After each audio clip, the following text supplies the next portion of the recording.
Chicagoland Speedway, 50 miles away from the big city, playing host to the Nationwide Series today. There are 11 double-duty drivers in the field today, including Rusty, Casey Kane. Oh, I'll tell you what, Casey Kane, he has been real fast. He likes to run the high line. He qualified 22nd, but I don't expect him to stay there too long. He likes that turn 3 and 4. Also, Casey Kane is joined by Jamie McMurray in the field today in the 7 car. Yeah, I like this combination. Tony Ure Jr., Jamie McMurray. He's run well this year. Could be up front end of the day. Let's go trackside. Ladies and gentlemen, please rise and remove your hats as Inspector Instructor Staff, 2nd Battalion, 24th Marines presents our nation's colors. Please remain standing as Glenn Spoolster from Raceway Ministries offers today's invocation. Shall we pray?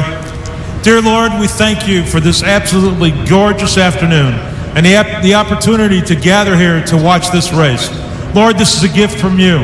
And Lord, living in this country with all the freedoms that you've given us is also a gift. And we just thank you for that. Lord, I just want to ask for safety tonight. Just be with the guys as they race. Just help us have a great race. Be with the crews and the drivers and everyone else and all the fans as we go home. Just help us to have a great afternoon. And Lord, most of all, we thank you for your son who died. And it's in his name that we pray. Amen. Now here to perform our national anthem, please welcome lead singer of the Mercury Records National Recording Band Parachute, Will Anderson. Oh, say, can you see by the dawn's early light what so proudly we hailed at the twilight's last gleaming, whose broad stripes and bright stars through the perilous fight o'er the ramparts we watched were so gallantly streaming, and the rocket's red glare, the bombs bursting in air, gave proof through the night that our flag was still there. Oh, say does that star-spangled banner yet wave o'er the land of the free and the home of the brave? Let's hear it.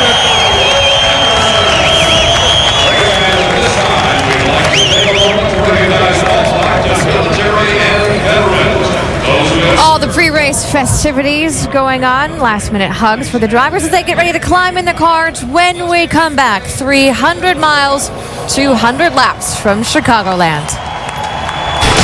NASCAR Nationwide Series at Chicago.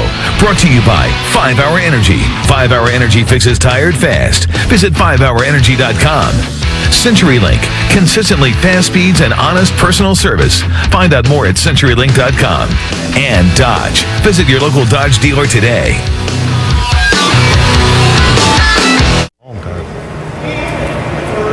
Join Goodyear and NASCAR in saluting America's armed forces and give back by helping support our troops. Visit Goodyear.com/support our troops to learn more. Goodyear, the official tire of NASCAR. It is a beautiful fall day here in Chicago while we're waiting to watch this championship unfold. Ricky Stenhouse Jr. starting 11th today. Yeah, he's got to drive smart today. He's starting 11th, like you said. He can get himself to the front. This guy's real fast, and this is his style of racetrack. This is a very fast track, Brad. Yeah, it really is. The guy I'm keeping an eye on, though, I'm telling you what, is the guy starting in 5th place, and that's this guy, Elliott Sadler. He really ran so well here in June. It was his race to lose. Had a tire problem. It got away from him. He didn't win the race. I think he'll be strong today. Lots of storylines to follow, of course, the championship, but there's also the pole sitter, Brian Scott. Kind of a surprise today, guys. Yes, Brian Scott is a surprise, but we want to go back to something you guys mentioned right at the beginning of Countdown, the performance factor on the mile-and-a-half ovals, because 5 of the last 7 are on these mile-and-a-half tracks. And when you look at our 3 championship contenders, guys, there is a disparity between the guys at first and the guy in third. Yeah, you see Reed Sorensen today, his average finish is only 13th. If he's going to win this thing, he's going to have to change that. He's going to have to turn it around, and he's going to maybe have to have some help from these top 2 because he's got quite a few points to make up, and with his performance and history on these mile-and-a-halfs, it's going to be tough for him. Yeah, and Ricky Stenhouse has been really good this type of racetrack. I think their only situation is keeping those engine problems out of their this camp. That'll be the biggest thing. But Reed Sorensen also includes a 32nd at Atlanta where he was battling inside the top 10 and got taken out there. So a little bit skewed, but he is going to have to get up towards the front. If you finish first, then you know you're going to gain some points. Well, and in all fairness to Reed, when we were here in June at Chicagoland, he had the best finish of the 3, coming home in 6th. Let's shift gears a little bit. Let's talk about how hard a track this is to drive. Yeah, for a couple of reasons. One of those being what Tim Brewer was just explaining a while ago about the tapered spacer. And you really have to drive these cars extremely hard, getting to the corner, down into the corner. It's a very rough racetrack. The coil binding they do in the front end makes the cars bounce around a lot. Just a difficult day out here for 300 miles driving these cars. The one thing that we'll watch today is as these drivers try to make a pass, the down in the bottom groove, it's where this place is really rough. That inside car hits those bumps, also loses aerodynamics. Being beside of that could create some action for us. Yeah, and you take into account that they practiced when it was a lot cooler, track tempo was a lot less, when it didn't have sun on it. Today we do. It's going to be a little different. And these crew chiefs are going to have to keep up with the racetrack. It's going to be different than what they thought it was going to be, and they'll have to adjust as they go. Well, and to give you an idea, the temperature yesterday was 11 degrees cooler than it is right now. Time for us to go trackside to get this 28th race of the NASCAR Nationwide season underway. And now, for the most famous words in motorsports, representing the board of directors of Dollar General Corporation, please welcome Adrian Jones. Drivers, start your engines! Crank them up, gang. Crank them up. I'm pretty sure when you're ready. Fired up when you're ready. I'm pretty sure it'll be clear where we're talking about. And then just short of it here. We're at 5 hours to the left of it. Great. Thank you very much. Hi, Joey. Good? Yeah, we're good. Problem. Which car number are you next to? So the engines have fired on the 43 cars that are getting ready to take the green flag here at Chicagoland Speedway. And, of course, the man who had a big day, or should we say big night, back in June was Justin Allgaier. Even though he had absolutely no fuel in the tank, he brought it home in first place. He'll be our in-race reporter. We'll talk to him when we come back here to Chicagoland.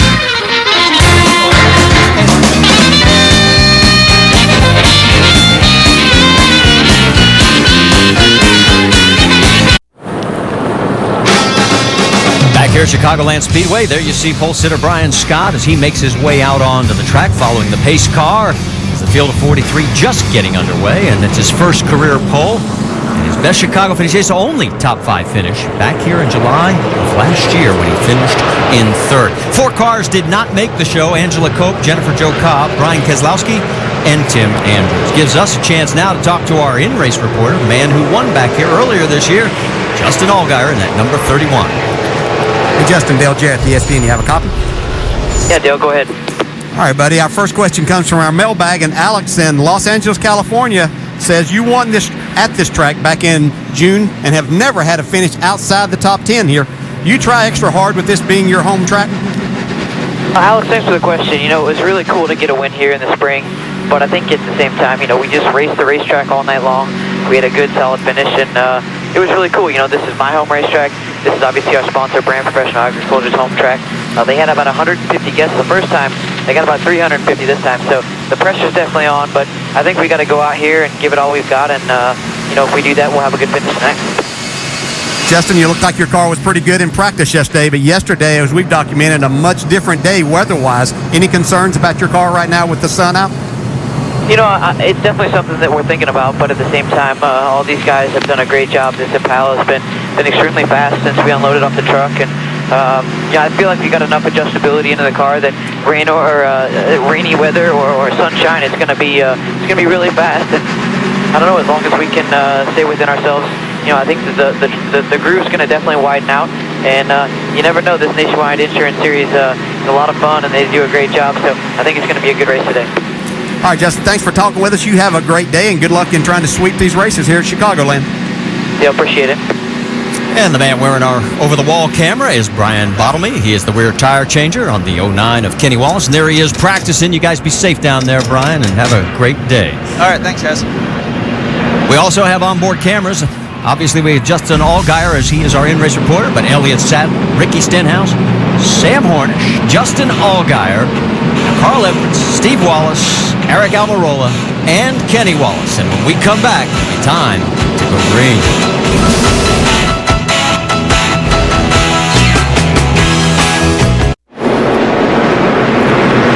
Back here at Chicagoland Speedway, let's quickly check in on the Goodyear track facts. And backstretch is the appropriate word here. Yeah, because it's not straight, so we don't call it back straight, but we still have accidents back there, even though they've got a little more room. There's a great view of it behind the graphic there. Let's quickly get an update from pit road. Jamie Little. Well, Elliott Sadler sits second in points right now, and he's ready for some redemption. You remember just 3 months ago here at Chicago, he was leading late in the race when he realized he had a tire going down. They were forced to pit. He ended up bringing it home 11th. Well, today they brought that same car back, and earlier on, he had his best qualifying effort ever here at Chicago, 5th. Let's go to Dave Burns. Jamie, Ricky Stenhouse Jr. leads this championship. Most of the tracks left in this season are mile-and-a-halfs, just like Chicago. So the mile-and-a-halfs used to be a problem for this team. Mike Kelly, the crew chief, told me early in the season they were our Achilles heel. Now, both driver and car have improved at tracks like these, and we've got a good shot at the championship. Marty? All right, thank you, Dave. The good news for Brian Scott, his first career pole. The bad news for he and Brad Keselowski, no one on the front row has ever won a race here at Chicagoland Speedway. That's right. The winners come from third on back. Pace car has pulled down, and they bring the field. As you can see, Brian has selected the high side. Camera left as you look at him. Flag is in the air. Not yet. Here we go. The Dollar General 300 is green.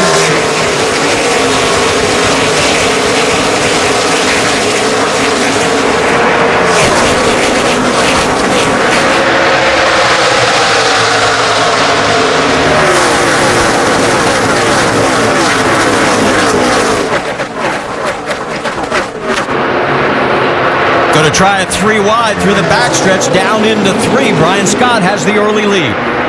Reed Sorensen got caught in the middle getting into turn 3. It looked like Carl Edwards maybe got caught on the high side. He backed out of it a little bit, making a good run off of 4 there.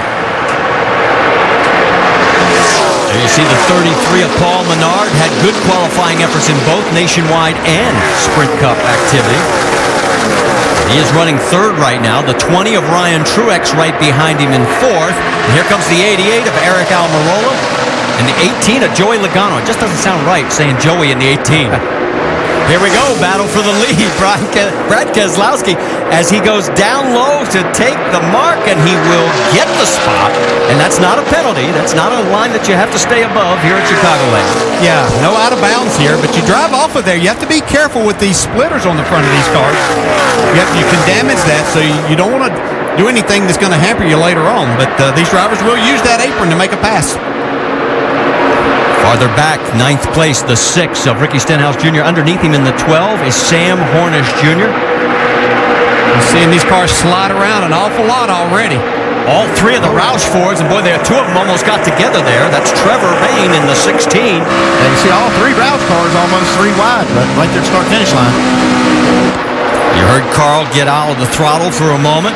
He's got his 2 teammates right in front of him. Okay, here we go 3 wide. Carl takes it as he's got the inside line as they head towards 3. And how about the 2 Joe Gibbs racing teammates, Joey Logano underneath Ryan Truex. It's like all these teams having their own party, racing each other. Right side of your screen, that good 4-car battle as now Reed Sorensen has joined that group in the 32.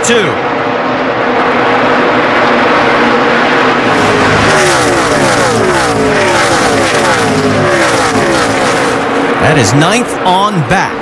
And that's the one thing that Reed Sorensen knows that he needs to do is be in front of this 6 car at the end of the day. He's hoping by a lot more margin than that right there because he needs to gain quite a few points. Started the day 45 points behind.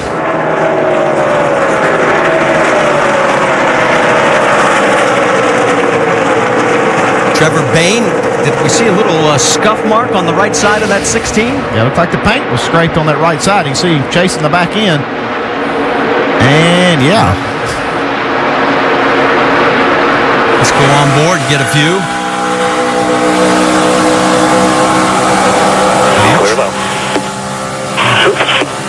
And everybody scrambling there for just a minute off of turn 4. We'll see this track widen out even more than that. Not in that area. That wall's going to win every time right there. Vince?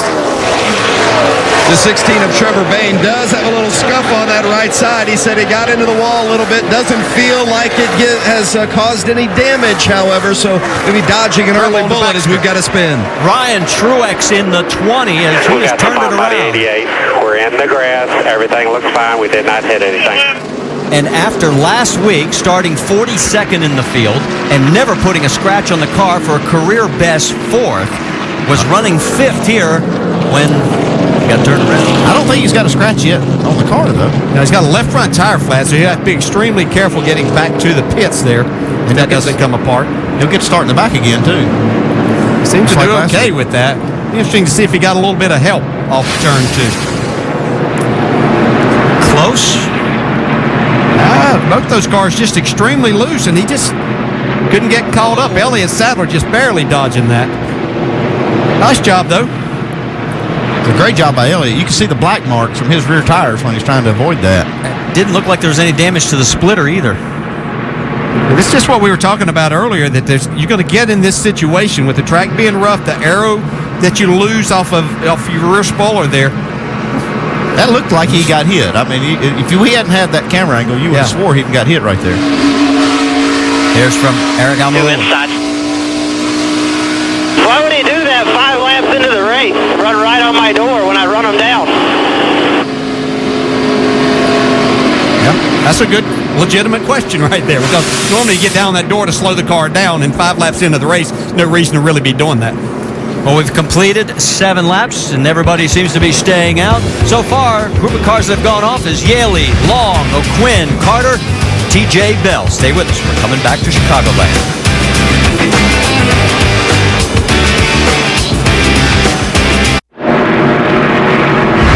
Welcome back to the NASCAR Nationwide Series here at the Chicago Dollar General 300. Make sure to go to NASCAR.com for all your latest NASCAR information. Our first caution, it's caused by the spin of the 20 of Ryan Truex. Doc, what do you have?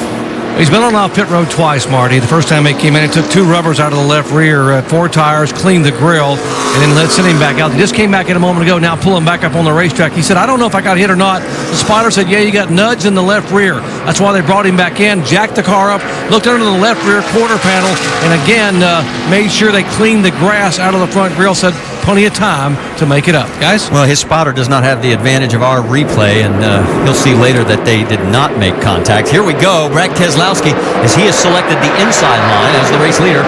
Ryan Scott right alongside with Menard, Logano, and Elliott Sadler. And we're back to green flag racing.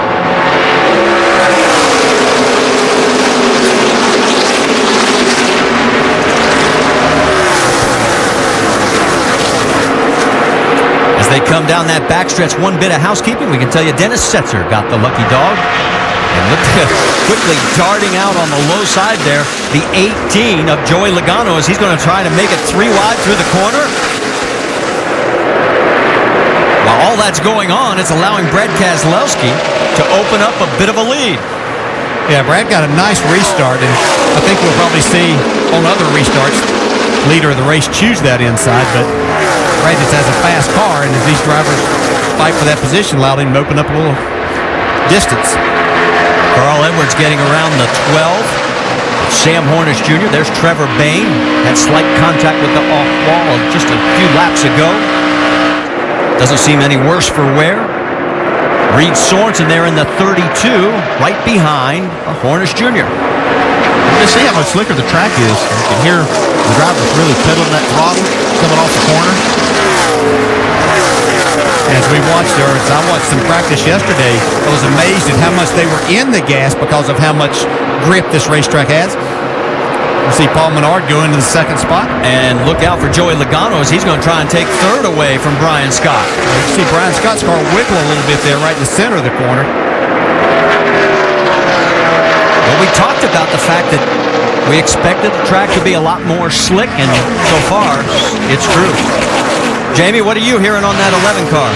Well, what you guys are seeing is exactly right. Brian Scott saying he's tight in the center, but he's loose on entry, but the loose off is what's really getting him. He really is waiting for that adjustment, and that's cost him just a couple spots here early in the race. Let's go over to Vince.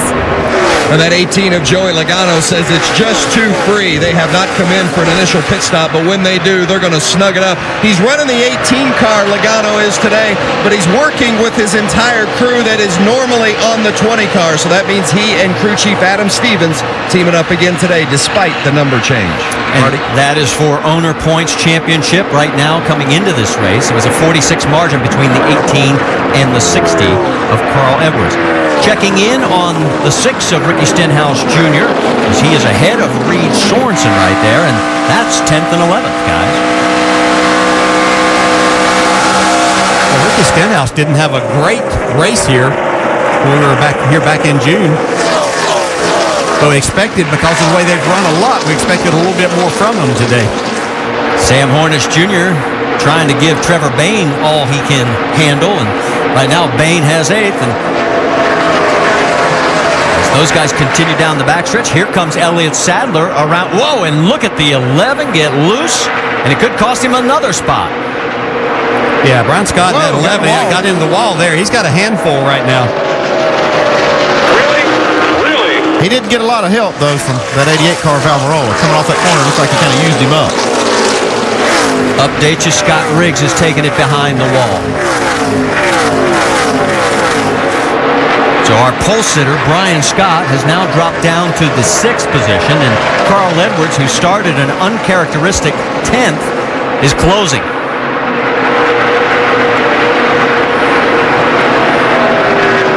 See just how much these drivers are having to use up the track, especially on the exit of these corners. That's what makes it so hard in completing a pass. And then you throw in the bumps that you were talking about at the top of the show. Ryan Truex, remember last week he had to start at the rear. Well, this time he spun himself to the rear, and already he restarted 30th, and he's up already, moving forward here into the 20th position. And closing on Jamie McMurray in the 7th. Side by side, this is a battle for 9th. Sam Hornish Jr. on the high side. But Stenhouse holds him off. If you've got a car that can do that, it makes making a pass much easier to where Ricky Stenhouse is able just to let his car really roll into the corner quicker and kind of slide up in front and take the spot. More trouble for pole sitter Brian Scott, because now the 16 of Trevor Bayne has gotten around him. So Scott now finds himself back in 8th.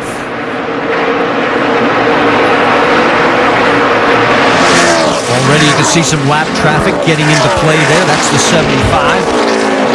Carl Long, he's went back out, 6 laps down at this point.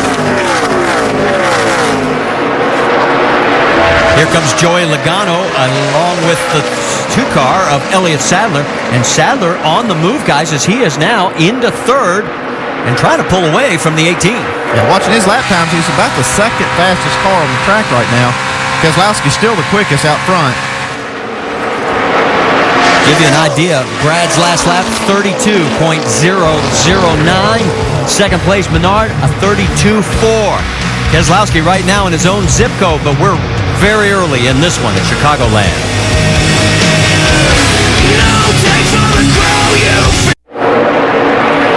Let's check the motorsports calendar. We've got a lot of action coming your way with the O'Reilly Auto Parts NHRA Nationals. That qualifying's tonight at 1:30 a.m. on ESPN2.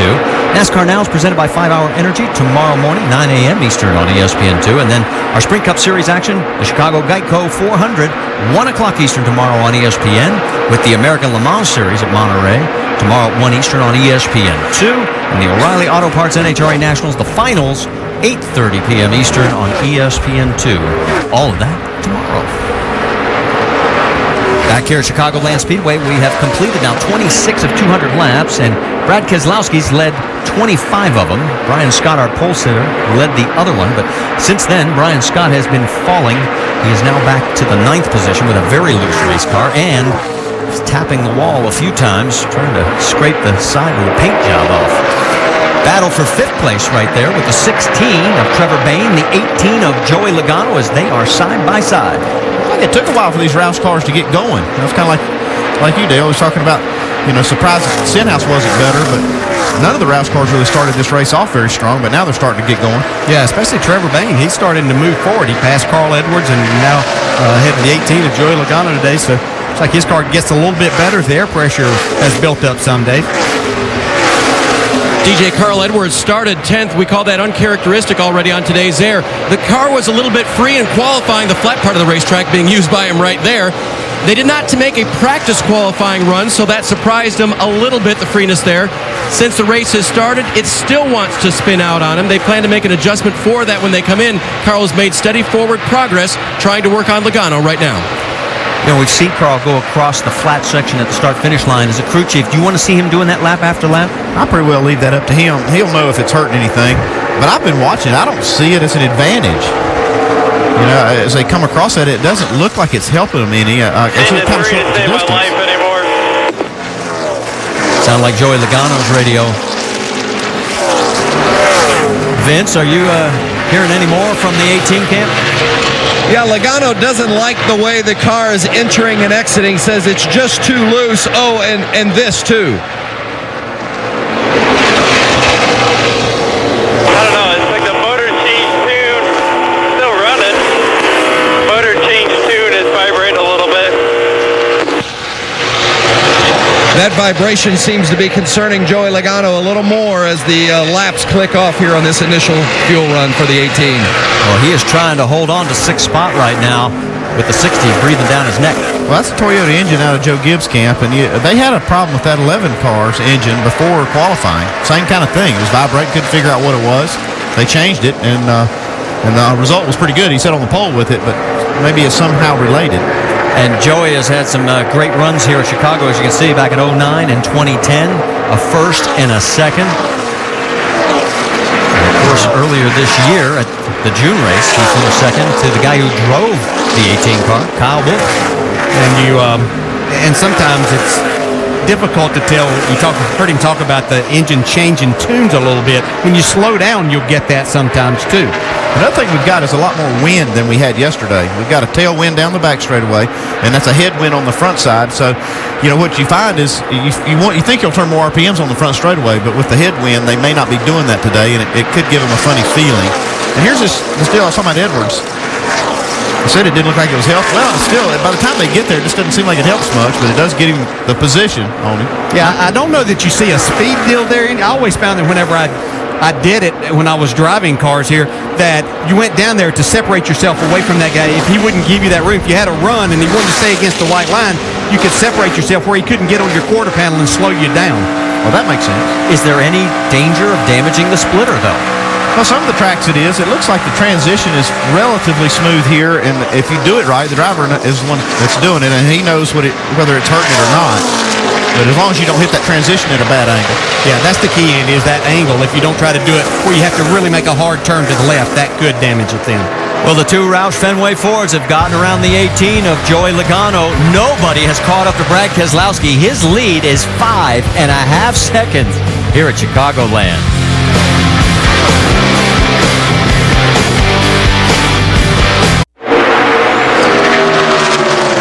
Hey, race fans, get all the scoop on what goes on in the pits during a 14.5-second stop with Craftsman's Virtual Pit Stop. You can check it out by going to ESPN.com and just search Virtual Pit Stops. And we are approaching pit stops. And there is your race leader. And I mean, Brad Keselowski, 38 out of 39 laps that he has led. And he is about 10 laps from what our calculation says from his pit stop. 6.2-second lead over second place Paul Menard. In fact, let's pick it up at second place as we go up to speed with Nationwide Insurance. And Jamie Little, it's all yours. Well, Paul Menard just saying he's a little bit free. Had his best start ever here at Chicago. These cars are running really well, but he's hearing something strange inside the car. Yeah, like a vibration, but kind of weird sounding thing in the right rear. Doesn't seem to be affecting the car though. 10-4. He said they complained a lot about that last night. Now watch for Paul Menard to pit here in the next 10 to 15 laps as his teammate Elliott Sadler comes up here on the inside. Both cars qualified in the top 5. Look for them to pit in about 12 laps. Both are free, so the car is very similar right now. Doc? Eric Almirola said, I'm really good in 1 and 2. I'm loose on entry in 3, and I'm tight coming across the bumps out of 4. He said, Pop, talking about Pop Fury, the crew chief, said, do what you can to help me turn in the corner, but I can't stand to be any looser coming off. He'll make his first scheduled stop in 8 laps. Vince. Trevor Bayne comes in running in 5th place currently in this current stint. Bayne says it's just a little bit too free, no front grip. They're reminding him to hit his marks because when he does hit the marks, he's fast, but it's not very comfortable for Trevor Bayne, Dave. Carl Edwards hasn't been real comfortable either. His car is still too free. What they'll do is they'll change the way the weight attacks the 4 different corners of that race car. It's called a wedge adjustment in the left rear. 2 rounds for Carl. As for the 6 of Ricky Stenhouse, he got a bonus last week to try to help him win the championship. David Reagan's Cup crew began pitting this race car. Crew chief Mike Kelly was asked if he wanted to do it the race before. He said no. Then they had trouble at Atlanta. So they made the switch. The yellow and brown uniforms that'll be used tomorrow as well will help him pit today.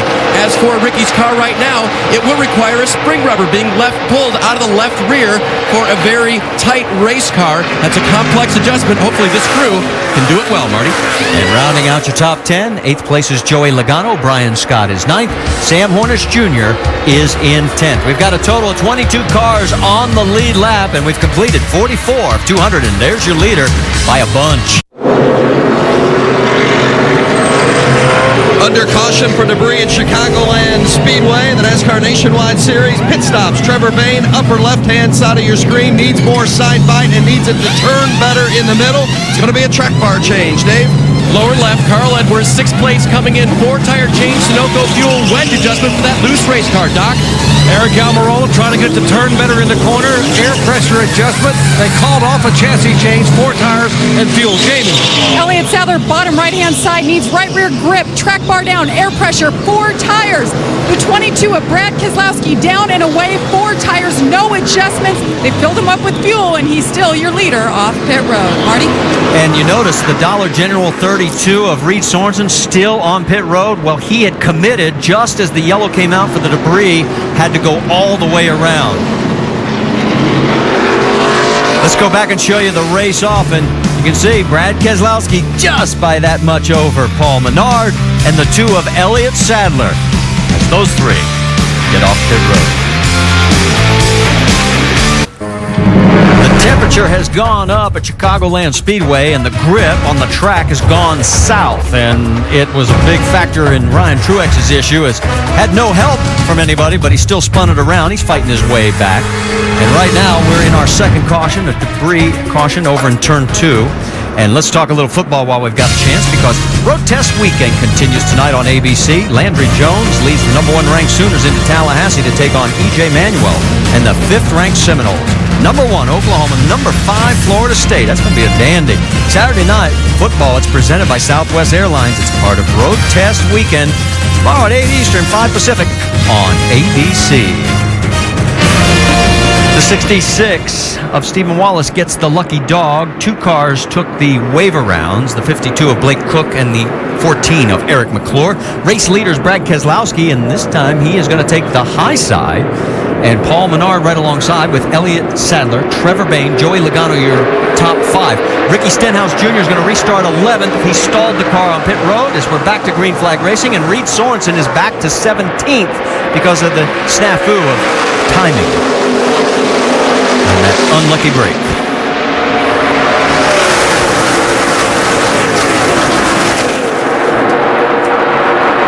The Three wide action back in the middle of the field, and Paul Menard side by side with Brad Keselowski, who had a 7-second lead, guys, when that caution came out.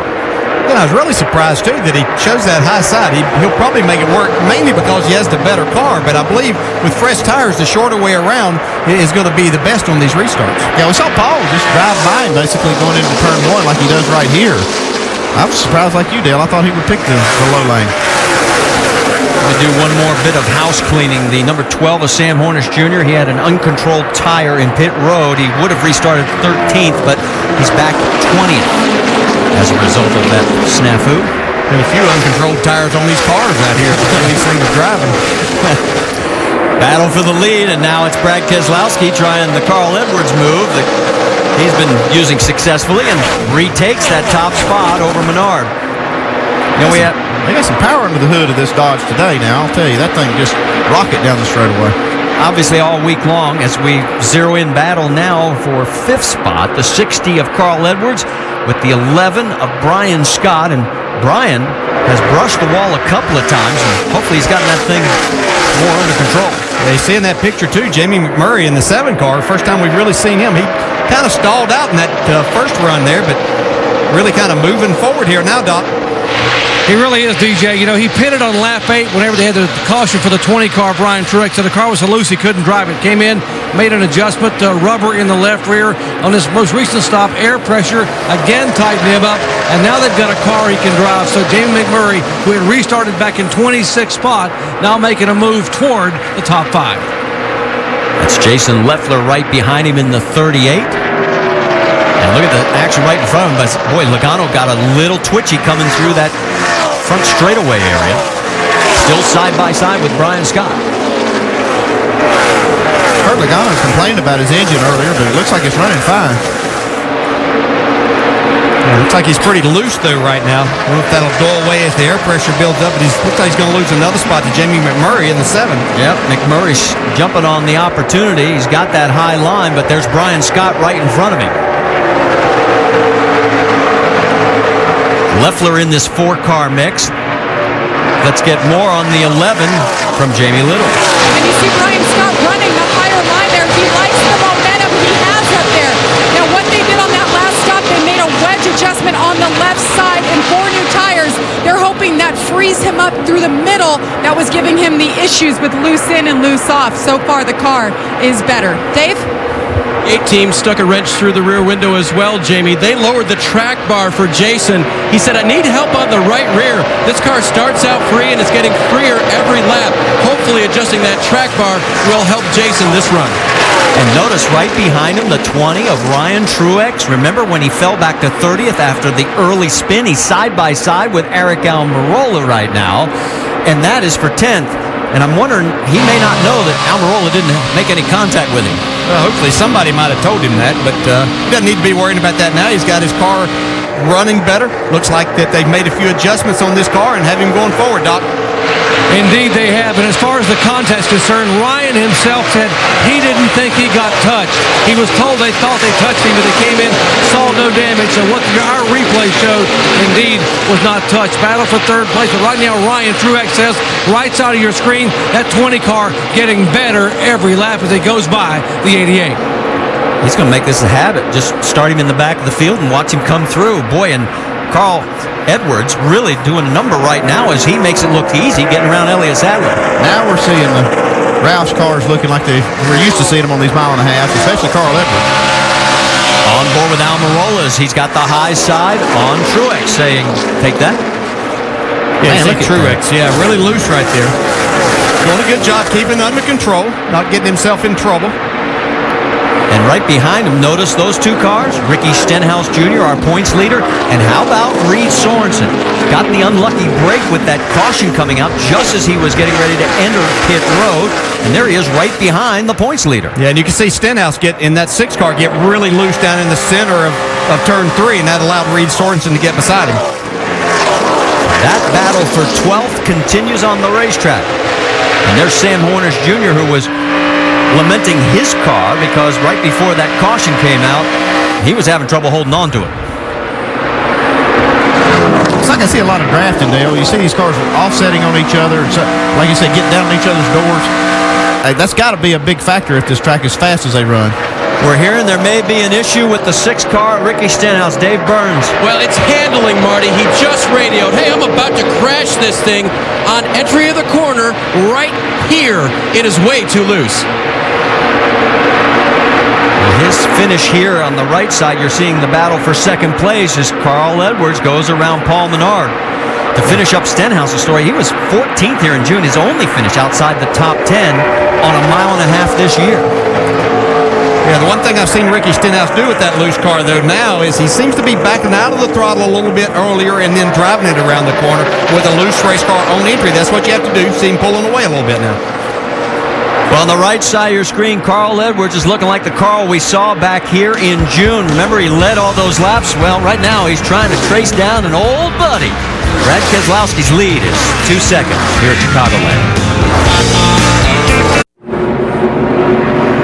Back here at Chicagoland Speedway, we are under our third caution, and that is the reason why. Casey Kane, he's not been a factor at all today. He was running 15th when he had a left rear tire go down, and he went into the wall.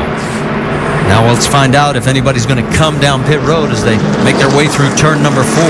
Brad Keselowski is our race leader. He's led 63 of the 65 laps we've completed, and here they come. So, Vince, I think it's going to be you up first with the 16 of Trevor Bayne. Well, and with Trevor Bayne, they did not like the previous change that they made, so they're going to go back on the track bar change that they made on the previous stop. No tires, just fuel. Dave? Second place, Carl Edwards. No tires, just fuel. They will make a wedge adjustment. Still too loose of a race car for Carl Edwards. Jamie. And Brad Keselowski, the leader, decided to pit fuel only. They're waiting on the fuel to fill it up.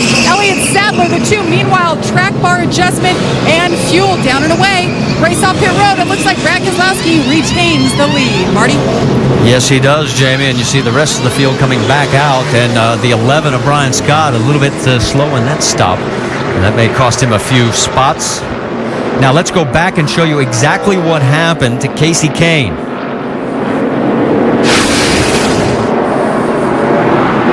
That left rear tire goes down. He was lucky he was close enough to the wall that he didn't hit very hard. So a tough break for Casey. Our third caution continues here at Chicagoland, and Brad Keselowski is still our race leader. Where winners are celebrated, champions are crowned, and legends are born. Home of the biggest events in motorsports, ESPN and ABC. We've spent this week in the city of Chicago, just 50 miles away from downtown and Lakeside. You'll find us at Chicagoland Speedway. 68 laps complete so far, and we are watching a few names, including the guy who is trying to get a jump on this points lead. But first, we got to say welcome to everyone watching today's race for the first time on your computer, your smartphone, or your tablet with the free Watch ESPN app or watchespn.com. Rusty Wallace over here was just downloading things away. Yes. We're watching Elliott Sadler. Yeah, Elliott did a great job. Got off pit road really quickly. I mean, he has been strong today. We heard our Andy Petrie talking about the possibility of him putting some pressure on the points leader. Elliott's in a great position right now. Yeah, another guy I'm taking a look at is Ryan Truex. He's been up front all day long, had that spin earlier, be 17th right now. I expect in this restart he's going to rocket towards the front, Brad. I agree with you. You can hear that noise getting loud. Means they're coming around the corner to take the green flag. Marty Reed, we'll toss it back up to you. Michael Annett gets the lucky dog, puts him back on the lead lap. If you're wondering why Truex is back in 17th, he took 4 tires. So did Brian Scott. He's restarting in 12th up front. It's Keselowski and Edwards.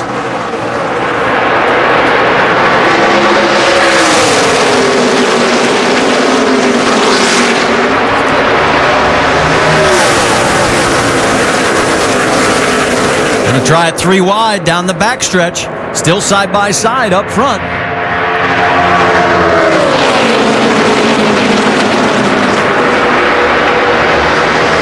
Saw a little wiggle from the 2 of Elliott Sadler. Stenhouse right behind him. Well, Sadler got his car wound up now, got a good run off of turn 4, is able to take that 3rd spot back, get back to the bottom where I think he wanted to be on these fresh tires. Well, he actually doesn't have fresh tires, but full of fuel. Sam Hornish Jr. in the 12. You notice that he is starting to make his presence known a little bit. 2 cautions ago was having a handful of his car. Trevor Bayne, Ricky Stenhouse side by side. Reed Sorensen right behind him in the 32 there, and that's Eric Almirola on his outside. Doc, what are you hearing on that 88 of Eric Almirola? Well, Pop Sherry opted to change no tires to the fuel only and put a round of bite in the left rear, I should say. He said, when they put tires on under low air pressure, they're bouncing the splitter off the track. So right now we want to get Eric closer to the front and give him a shot to get up there, maybe get some clean air. Right now hugging that 6th spot. Doc, he also bounced off the wall as we were on board when it happened, as you just started your report. Let's go back and take another look. Oh, yeah, you could see the car really just no grip on the exit of the corner, and that really flattens out quickly off of turn 2 goes from the banking to that flat back stretch, and just wasn't able to keep it off there. Aero has a lot to do with that, too, around the other cars. It's Trevor Bayne in 4th, and then you got Ricky Stenhouse Jr., Reed Sorensen, Paul Menard, all 4 cars in this mix. Well, you can see Stenhouse in the 6th car really chasing the back end of the car still. Almirola has recovered. He's getting the back of that group. 5th car in that line. And then the 7 of Jamie McMurray now coming up on his outside. And look at Sam Hornish going underneath. And you can see right there, they split the 88 car, who seems to be fighting maybe a little bit of a loose condition right now. Hornish restarted 20th on lap 51 following that uncontrolled tire penalty. And Jamie, what are you hearing from his camp? Well, they started the day out extremely loose, and then you just mentioned it. They had the pit road penalty, and Sam was just confused what they were telling him. He said he had a 4-wheel slide. Now, he hasn't, you see him working that wheel on the left-hand side, hasn't been in the race car at all since Iowa. But, guys, this car has come to life since the last round of stops. They took right sides and fuel, and that was just what he needed as he's moving up. He's in the top 10. He won twice here when he was running in the IndyCar Series at Chicagoland, but obviously none of that transfers over. McMurray in the 7 car has found something. He wasn't very good in the beginning run. He's found something up high that's making it work for him. On board with Hornish. There goes Jamie. So McMurray gets him. What I see with Jamie, he doesn't drive the car. You'll see him lose a little bit of time on the entrance to the corner. He'll lose a car length or 2, but he's really back in the gas. So he's making the straightaway longer from the center of the corner on. See, back just behind him is Brian Scott in the 11, who opted to change 4 tires that last time. We'll have to see as this run goes on if that's a benefit to him. So Brian, with those 4 fresh tires, up to 11th, and boy, he's got to find his way to get through that group that's in front of him. And there is Almirola. It seems like those 2 are magnets right now as we shift our coverage back towards the front of the field with Brad Keselowski and Carl Edwards. What's interesting this time, though, guys, Brad hasn't jumped out to that big lead. Yeah, it's like Carl Edwards got his wake-up call. He's going to work on him right now. Brad hadn't been used to seeing anything in his mirror except maybe a lap car here for these first 70-some laps. Back to that battle that we were watching. Here comes McMurray on the high side of the 16. That's Trevor Bayne with his teammate Ricky Stenhouse Jr. right in front of them.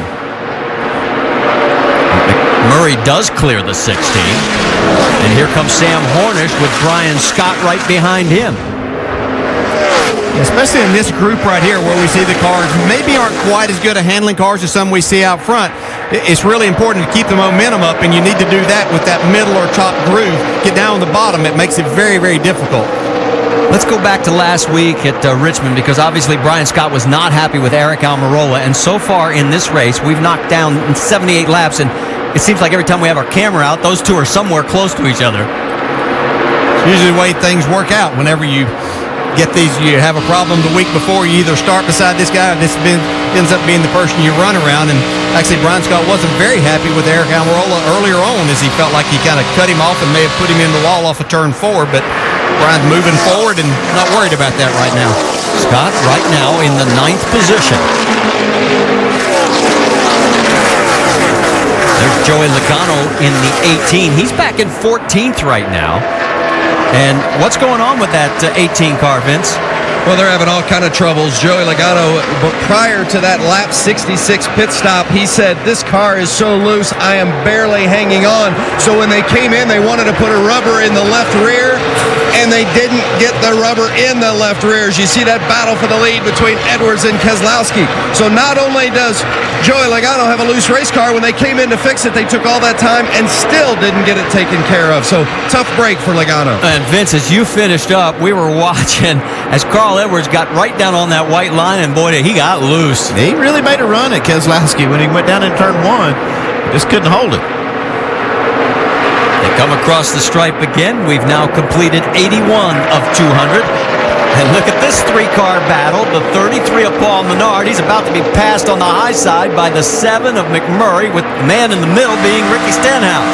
That's not really the type of situation that points leader Ricky Stenhouse wants to be put in. Dave, what are you hearing on Stenhouse? Well, Marty, we thought he was going to be better than this. His crew thought he was going to be better than this. Andy mentioned how free that car still looked, difficult to control. Mike Kelly, the crew chief, told me that they are freer than they were comfortable with in the spring, but they knew, wow, as Hornish gets close to the wall, that they had to be that way in order to beat the other cars. He felt like Ricky was better, like the car was better, even without fundamental changes. So a little surprising right now that they've gone to the too free side and that Ricky's not moving forward. Stenhouse in 8th position right now. Yeah, Ricky's actually not that bad right now. It's whenever he misses it just a little bit. He had actually passed Paul Menard before the 7 car. Jamie McMurray had come up there, but he got a little loose on the exit of 4. Menard got beside him, and then Jamie McMurray came on the outside of him. So it's just whenever he's around these other cars that makes him extremely loose. Brian Scott, you saw for a moment there, looked like he was going to try and kick a field goal between the two of them. He's right there in that 11, side by side with the 12, and now he clears him. So move Scott up another spot. They're all chasing Brad Keselowski and Carl Edwards, as those two have a 5-second lead over 3rd place, Elliott Sadler.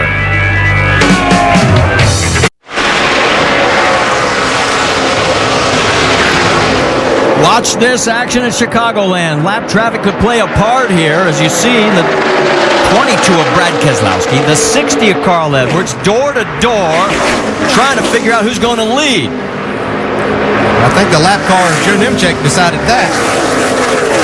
Actually, Kevin Conway in the 87 this week. That's all right. Normally, Joe would be in that ride. Of course, they're also going around the 23 of Robert Richardson Jr., and it has cost Keselowski a lot. Brad had kind of been blocking Carl's line where Carl had run him down, was that kind of the middle groove. Carl really did a nice job there of kind of using the pick. Well, we'll see how Carl's car acts with clean air on the nose. It could make him a little bit freer than he wants to be, because I think that's what was wrong in the beginning of the race. Running behind Keselowski, I think, really helped him. It took Carl 90 laps to get the lead for the first time here. Back in June, he led 144, but you remember what happened then?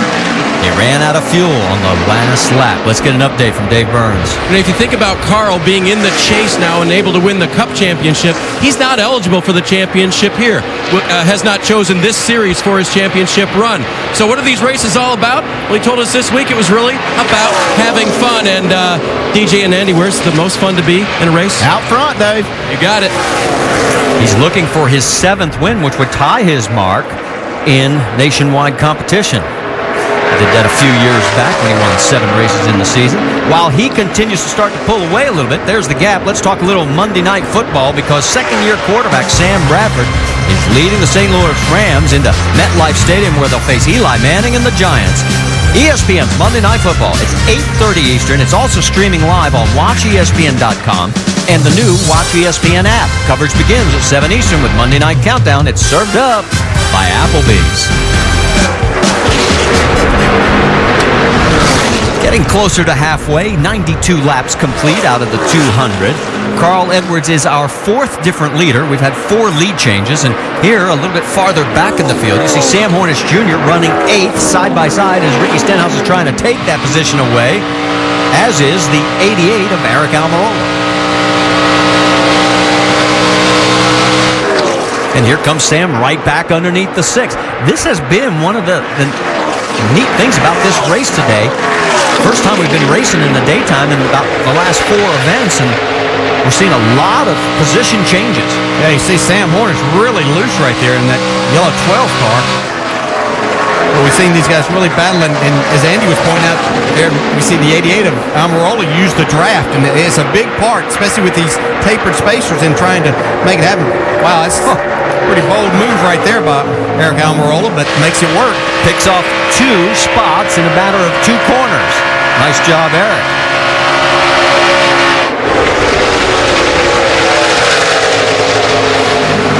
Almirola has 16 top 10 finishes, including 8 in the last 9 races. And of course, right now, he's running in the 8th spot, but here comes Ricky Stenhouse trying to change that again.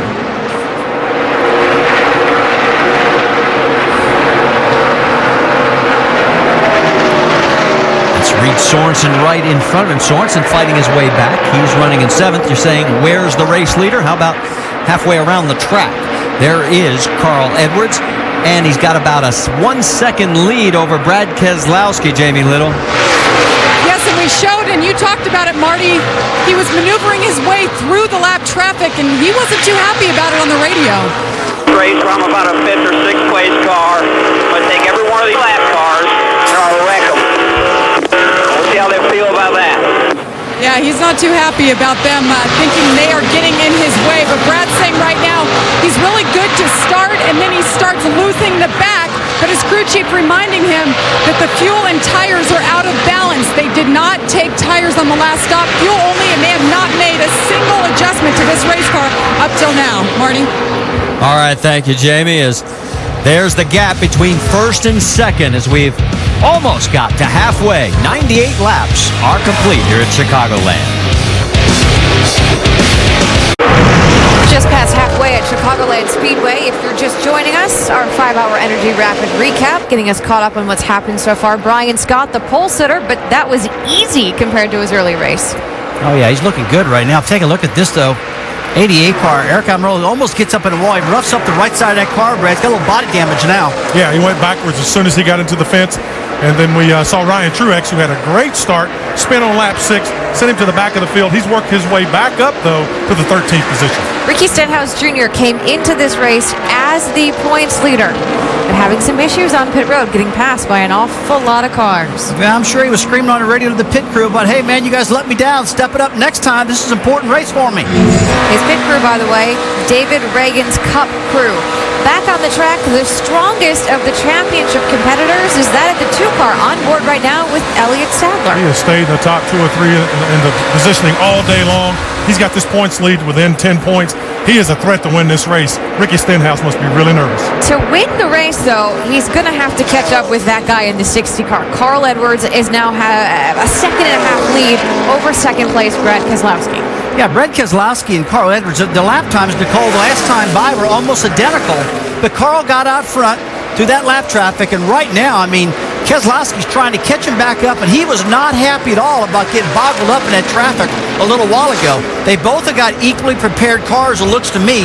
Brad, the speed is right there with both of them. Yeah, I agree with you. All he needs is maybe a good one caution to get bunched up and get an opportunity to get after him. But I'm watching that 7 car of Jamie McMurray, Rusty and Nicole. He has moved into 4th position. He's several seconds behind, but all he needs is a good pit stop or a caution flag. He could be in this mix. 95 laps to go, Marty. A lot can happen. Absolutely, Nicole, as there is Reed Sorensen, the man who came into this race 3rd in points. He's got a battle going on with the 12 of Sam Hornish Jr. Sorensen in 8th right now. Hornish in the 9th spot, but Hornish actually had the 3rd fastest lap last time around. Take a look at the updated points as they run, and that's why Reed has to get on his pony and get up there, because he came in 45 markers behind. Elliott Sadler's doing what he needs to do, but Reed's still got to get some work done. Yeah, he's going to have to get up and either try to win, or he's going to probably almost need Stenhouse and his team to have a problem, because Ricky's having an off day, and an off day for this team now is still running in the top 10.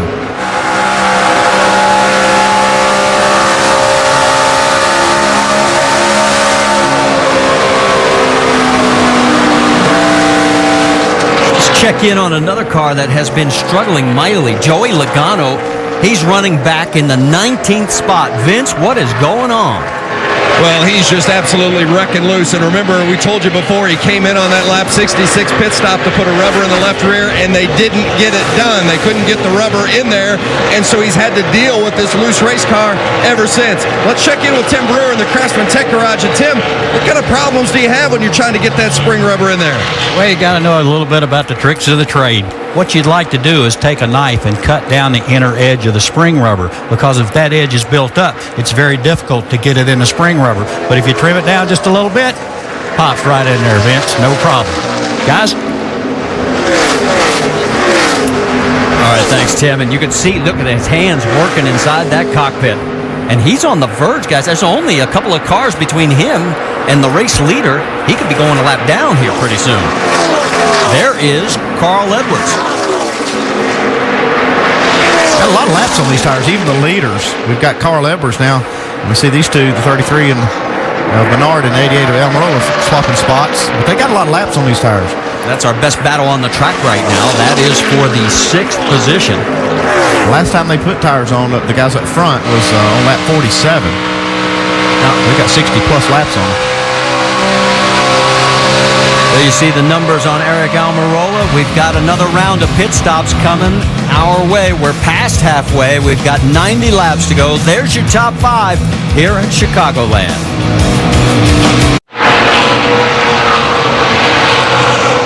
And welcome back to Chicagoland Speedway. Have begun. The 18 of Joey Logano has already pitted. On the left side of your screen, Brad Keselowski, who was running second, 2 seconds down from leader Carl Edwards. Once again, they said, oh, the wrench did go in the back. They did make their first chassis adjustment today. 4 tires. He needed a new set, and they'll fill it up with Sunoco fuel for Brad Keselowski. Marty? And we can tell you, Joey Logano stopped very early, a couple of laps earlier than this, and he is back out on track. The 7 of Jamie McMurray peels off. He is running as high as 4th. Doc? He was, and now they want to make one more adjustment on the car. Jamie and Tony Eury Jr. talking about going up on the track bar.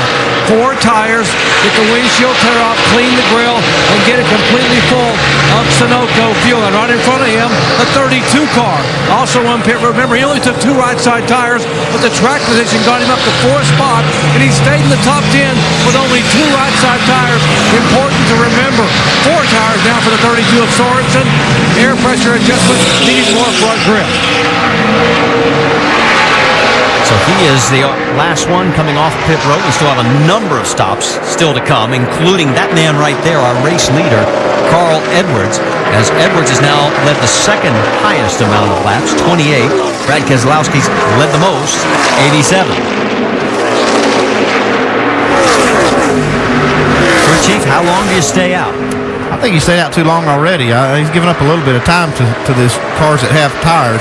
Now, this track doesn't have as much more grip with new tires as some of the tracks, so you're not losing a ton, but he is losing some time to him. Here comes Paul Menard. Jamie? And Paul Menard, good changes last time around. They didn't take any tires last time, and he was getting too tight, so they made a track bar adjustment.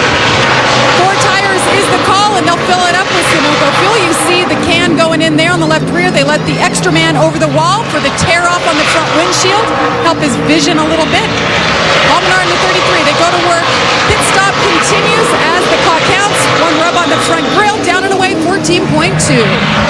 Also coming in, the 2 of Elliott Sadler, and also the 6, Dave Burns. Marty, one of the reasons this car was so bad was because they made a balance adjustment last time down on the track bar. They removed 1 too many spring rubbers from the left rear. So at this point, the tire changer will go back in, push one of those back in. Wedge adjustment as well for a loose race car. Jamie. And Elliott Sadler is in. He said he needs right rear grip. He was too free, 4 tires, and they filled him up as well. Still on pit road, the 12 of Sam Hornish Jr. They finally get that work done. He's away. And here comes the 11 of Brian Scott as the race leader stays out another lap. So Carl Edwards pushing it. Well, one thing he's telling me right now is he's trying to stretch this fuel so he might be able to make it to the end of the race. Lavin's in, Jamie. And Brian Scott, he gained 7 positions since the last round of stops. This team really working well together. This is Brian's favorite racetrack. Started on the pole today for the first time in his Nationwide Series career. He's down and away, Vince. the 31 of Justin Allgaier. He won this race in June. They're going to make a wedge adjustment as well. He ran through his pit and had to back up, so that's going to make that stop a lot longer, Doc. Eric Almirola, and they've had these tires on the car for 73 laps. What a shot for Goodyear. His last tire change, lap 47. 4 tires, air pressure adjustment, trying to get some front grip back. Vince. The 16 of Trevor Bayne still needs some side bite and a little bit snugger going into the corner. They made a chassis adjustment and 4 tires for the 16. And as he comes off, we can tell you there's Jason Leffler coming off. Ryan Truex has also made his stop, but we're still waiting for race leader Carl Edwards. Also, Eric Almirola, as we saw that going on there. And so it looks like Edwards, he's the last one to make this stop. And one thing I'm seeing right now from Carl Edwards is the last lap, he was the fastest car on the track, even with cars with new tires. And he's clicking the laps off here. There's only 77 laps to go. It's Mike Beam on the right side, and you got to be sort of wondering, when is he going to make the call? Now remember, they're flashing back to when Get the bottle, fuel bottle. It looks like he may have run out. Get the fuel bottle. He's out of fuel. Right. So they may have run it 1 lap too long. We're spraying it. Dave? And Marty, this was only a 55 or 56 lap run, so there's no way they could have done it to the finish from here. You see the fuel bottle going in. His condition right now is a little bit loose all the way around the track. The car is under power. It is fired, so they're just making sure. It must have bobbled on him as he was coming on that lap. Wedge in the left rear again. A right front air pressure adjustment. A little more air into the right front to help that loose car. He is under power. He stalls. These mechanical fuel pumps are tough to get it going, and I think he's got it. Yeah, one thing is going on right there. That car was running off of the fuel bottle that they had in the cow. And so as soon as he left, and it had to start running on its own. We got pressure back. So while he comes back out, Tim Brover in the Craftsman Tech Garage can give us an idea what he's doing with that fuel bottle, Marty. We've got a hose that runs over here right down to the center of the carburetor. By dumping the fuel down through this area, through the cowling, you're dropping it into the top of the carburetor, and that's actually firing the engine, and that's what you're running off of until a fuel pump picks the fuel up out of the fuel cell and gets it replenished back in the carburetor. Guys? It just about let him go too soon, just before that fuel had picked up, but he got lucky and it fired off after he pulled out of his stall. Well, we're waiting for the official scoring to recycle as they come around. Remember this, that Carl Edwards had a 3-second lead ahead of the 22 when he pitted back on lap 115. Right now, Brad Keselowski has a 5-second lead over Elliott Sadler, and Carl Edwards is now 9 seconds back. Strategy backfired. Well, they were trying something, it just didn't work. You see the view from on board with Kenny Wallace. Kenny, 1 lap down right now in 21st position, so a lot more of a struggle this week than he did last week when he made a nice top 5 run at Richmond. There's your top 5 this week with 74 to go.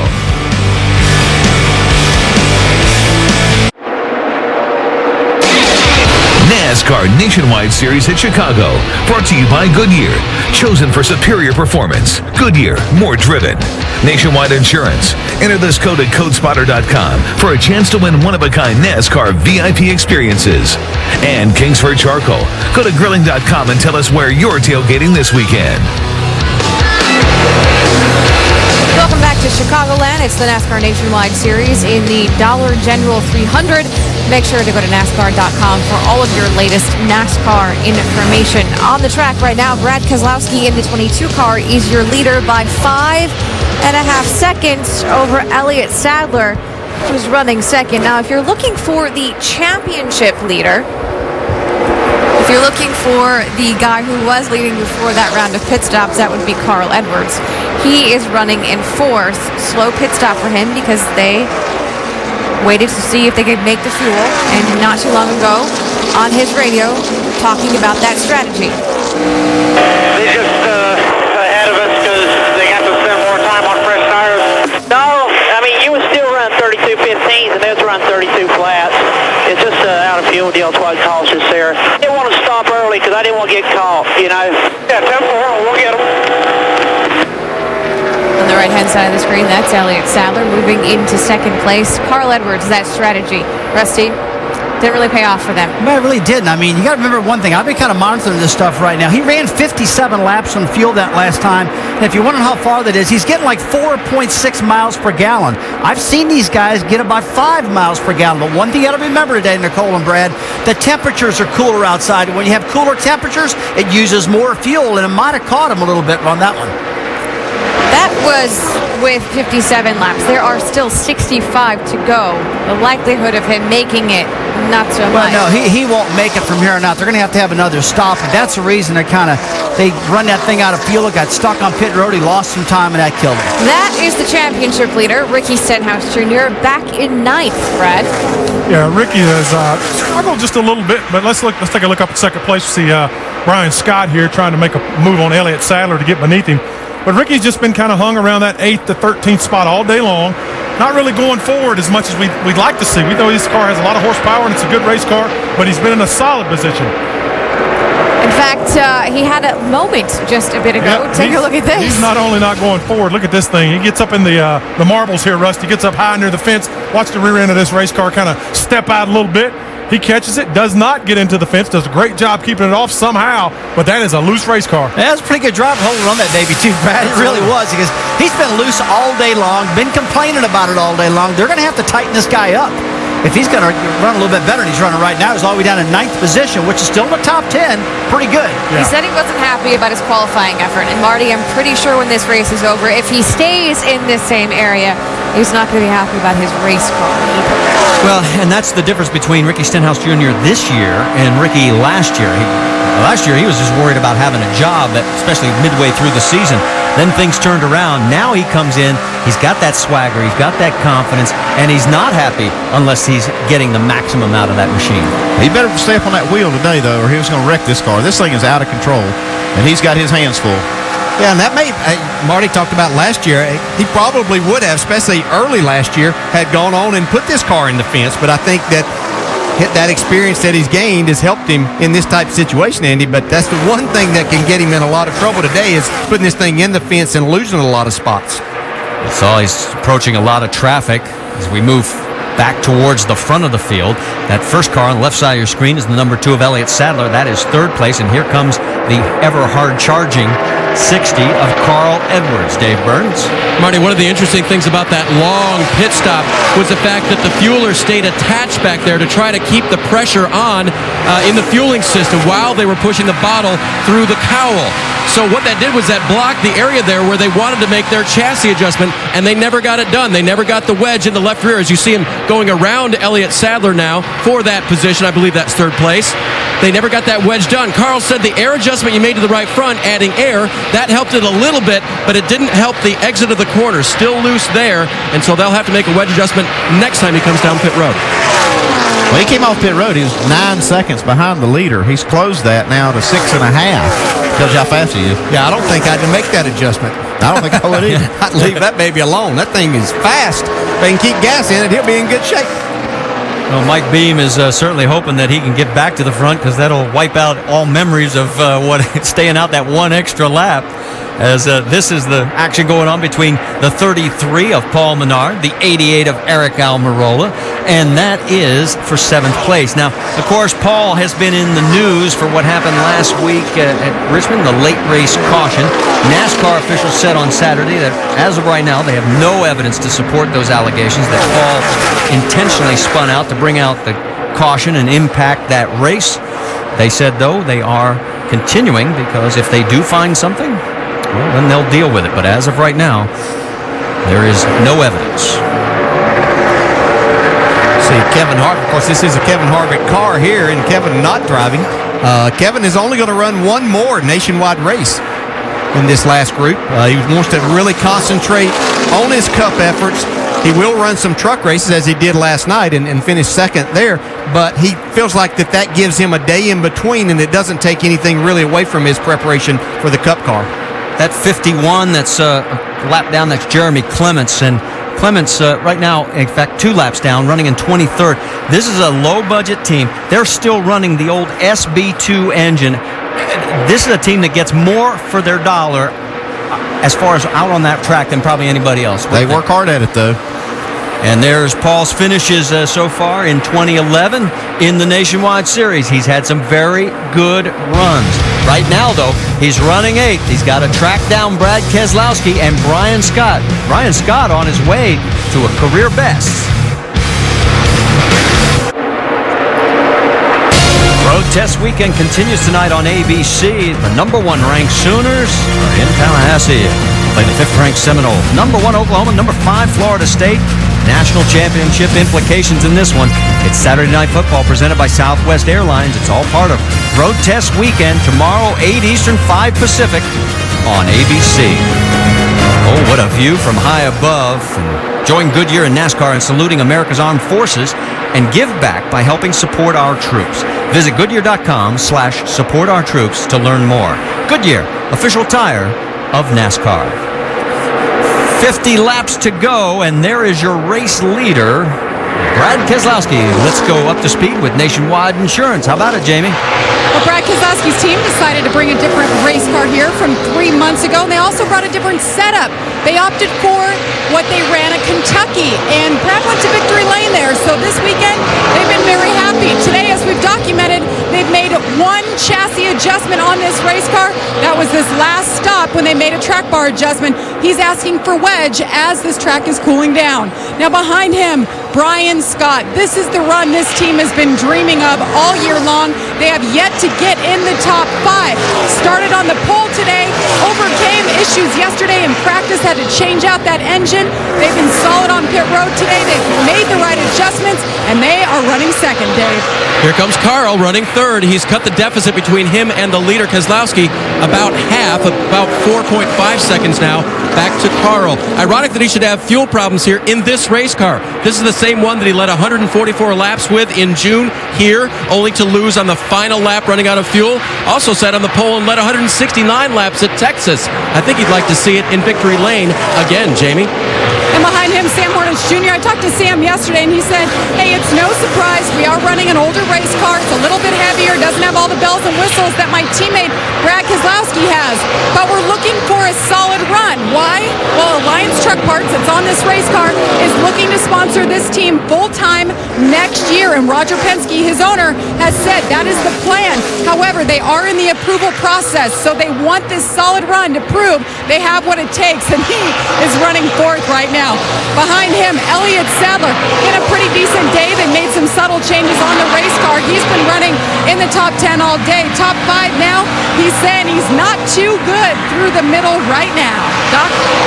And now for our Junior Motorsports Division portion of Up to Speed, in 6th spot, the 88 car of Eric Almirola. Remember, Eric's best finish of the year was 4th, came here back in June. But the car got very loose. They brought a different car today, hoping it would not get loose, and it hasn't. Indeed, it is slightly tight right now, but they're about 10 laps away from their final stop.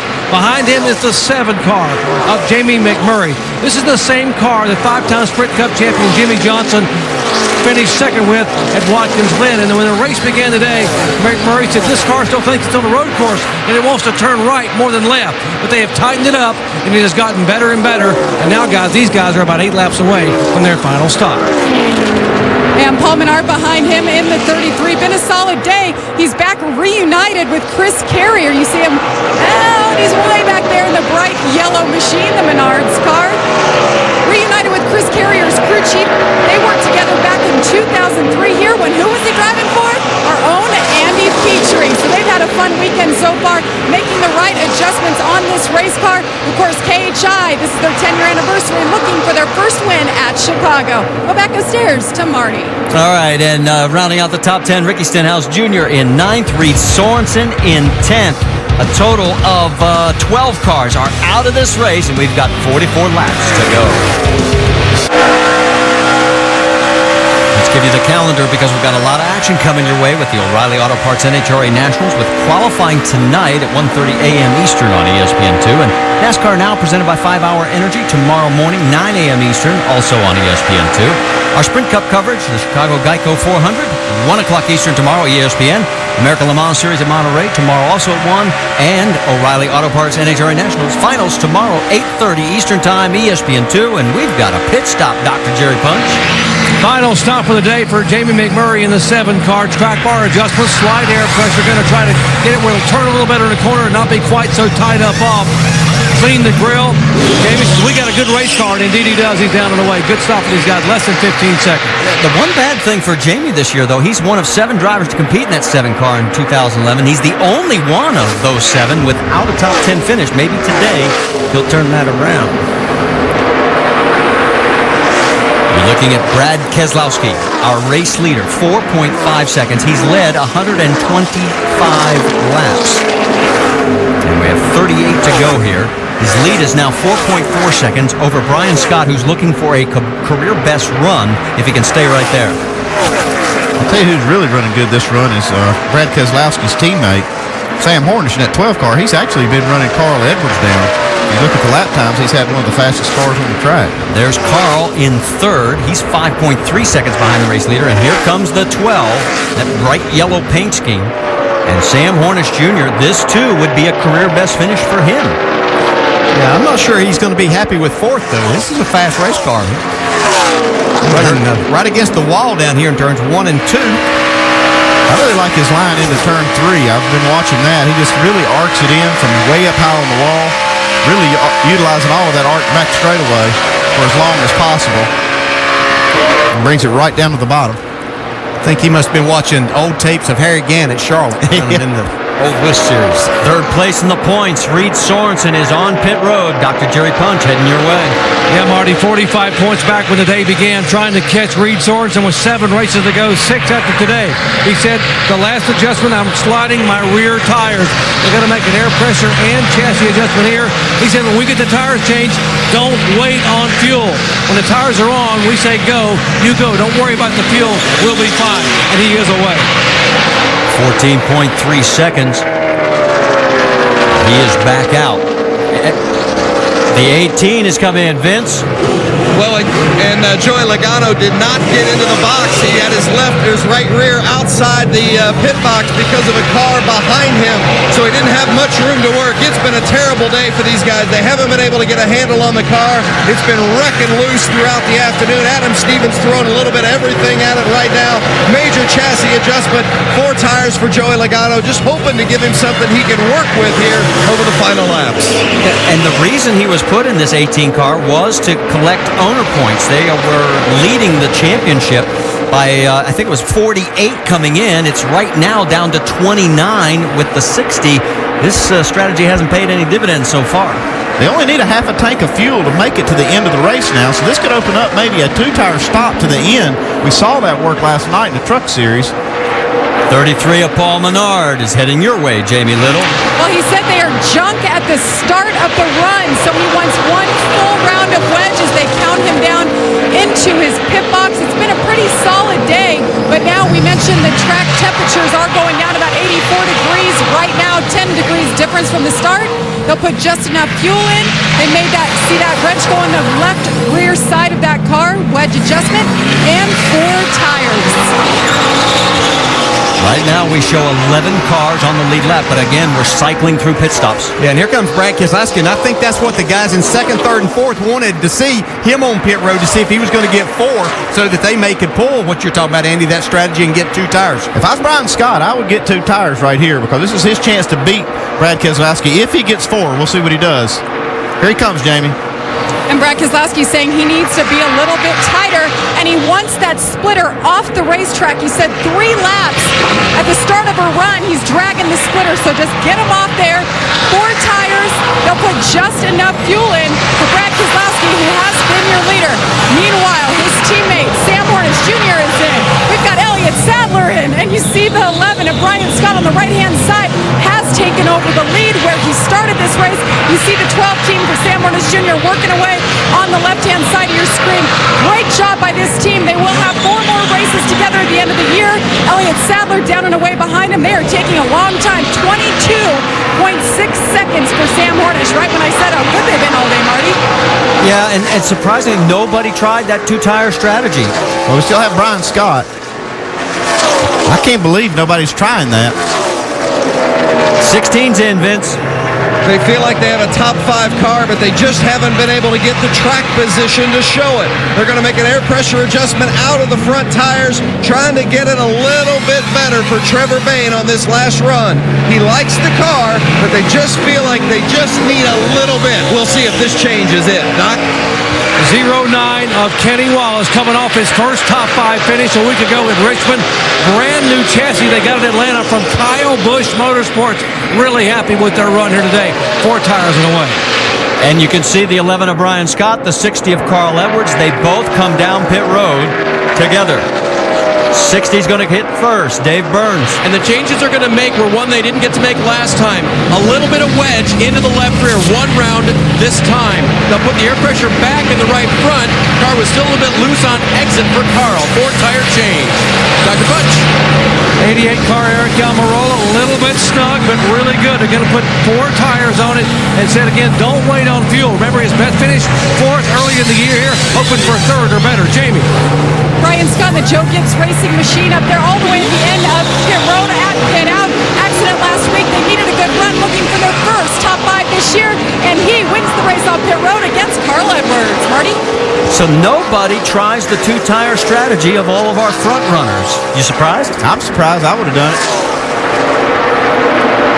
Jason Leffler had inherited the lead. He is now coming down pit road and heading your way, Dave Burns. Marty, one of the few good things that's happened for him today, the car has been mostly loose all day long. It's still that way now. They'll put a wrench in the rear window. They'll drop the track bar, change 4 tires. He called it side bite free this time. I never heard that before, but he just has a loose race car all day. Side bite, that's an off-road racing term when you're trying to go through those dirt corners.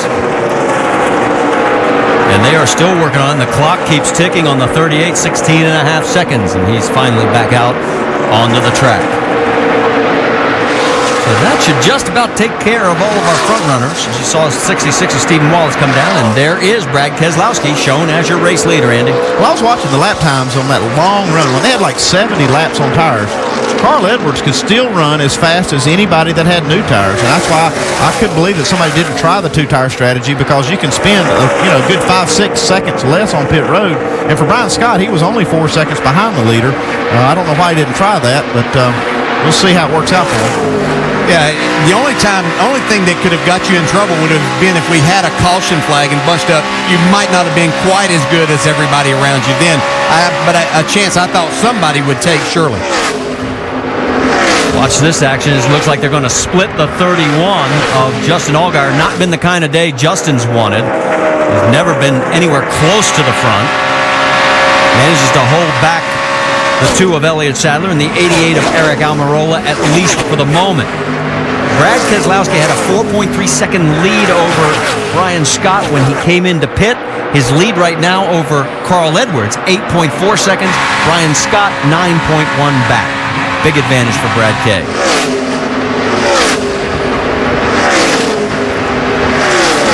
That 18 of Joey Logano. Talk about how rough a day it has been for that car. He is right now 2 laps down in 20th position. Going back a little farther in the field, the 6 of Ricky Stenhouse Jr., the 33 of Paul Menard. That is 9th and 10th on the track. Here's what happened just a few moments ago. That's close. That's closer. Yeah. Got to be careful there. One of those 2 or both could end up cutting a tire. 24 laps to go.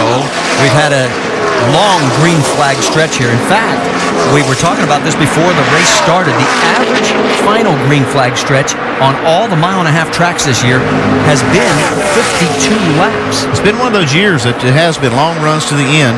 A lot of strategies been playing out. You see now we don't have a fuel mileage run. Really just got about a half a run to the end. Well, and overall, we've seen 13% fewer cautions this year. As boy, you saw it get so close between the 12 of Sam Hornish and the 2 of Elliott Sadler, but Sadler gets by him. As this action continues out on the track, 31 is in. Vince? That's Justin Allgaier, Brandt, his sponsors, headquartered nearby, about 350 employees here rooting on Justin. He won here in June, but not having that kind of day today. 4 tires and a chassis adjustment for Justin Allgaier. Just to expand a little bit more on that, Marty, this is 108 laps, this run. This is the longest ever at Chicago. Logano gets out of the way because he knows that there's guys behind him that are fighting for position, namely that 2 and the 12. That is the battle for 5th on the track. That 22-second stop killed Hornish. Yeah, it really did. There's Eric Almirola, just went out of your screen. They're both chasing him. He's in 4th spot. There he goes through the screen. 15 of Timmy Hill is lap traffic. He is 25th, 4 laps down. On board with Hornish. Yeah, it looks like Elliott Sadler in this, too, has lost the handle right in the center of the corner. Looks like his car's a little bit tight there, slowing him down there, and he's not able to get back to the throttle quite as much. And he knows each one of these positions is a point as he tries to battle back and close in on the 6 car, Ricky Stenhouse, for the championship. Well, he has closed. Right now, it's 13 if they finish where they are at this position. And Reed Sorensen would drop again. He'd be 47 behind, but we still have 20 laps to go on board with Sadler. And there's the view from high above. The Goodyear blimp. Getting ready to go around Morgan Shepherd. Shepherd, 28th position. He's 5 laps down.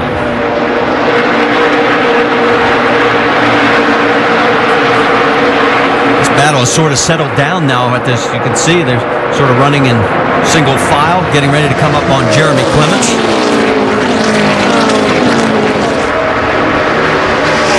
Clements giving it a good run as best he can. 21st position. He's 3 laps down. There's our race leader, Brad Keselowski. Guys, his lead now 7.6 seconds. Well, they're executing well today. They made that 4-tire pit stop after they watched some of the other guys change 4. They knew they could do the same thing, and with the lead they had, that was exactly what they needed to do. Yeah, and we saw Brad do a great job getting on and off of pit road and actually extend his lead after everyone had made their green flag pit stop. See Carl Edwards now trying to make up ground. Still utilizing that apron. We've seen him do that all day long. He's been on that apron on the front straightaway. That's the view from Stephen Wallace's angle. He is 18th. He is 2 laps down. We only have 10 cars on the lead lap, the result of a lot of green flag running. And I think the thing, once again, that threw a lot of these teams and drivers a curve is the total difference that we had from yesterday's practice sessions, track temperature, and mostly the sun. Even though the ambient temperature is maybe only 10 to 12 degrees hotter, this sunshine down on this racetrack makes it a totally different place. See Sam Hornish now getting a good run and taking that spot away from Elliott Sadler. We're going to try to. Hornish slides right up in front of him to take over that 5th position. Whoa, as Sam gets a little loose, that opens the door again for Elliott, and here he comes right back. The Dodgers are long-legged on the straightaway, though. We got to get Sam to hold on here because there's something I got to remind everybody about tomorrow. Starting tomorrow and for the remainder of the chase, we're going to be bringing you NASCAR nonstop. Now, this means during the second half of each race, you will never miss the action with coverage continuing in a side-by-side box during the commercial breaks. And our thanks to Sprint, NASCAR, and everybody behind this whole program. This is going to be fun. It's going to make it a lot better for everybody. It is going to be fun. Not going to miss anything.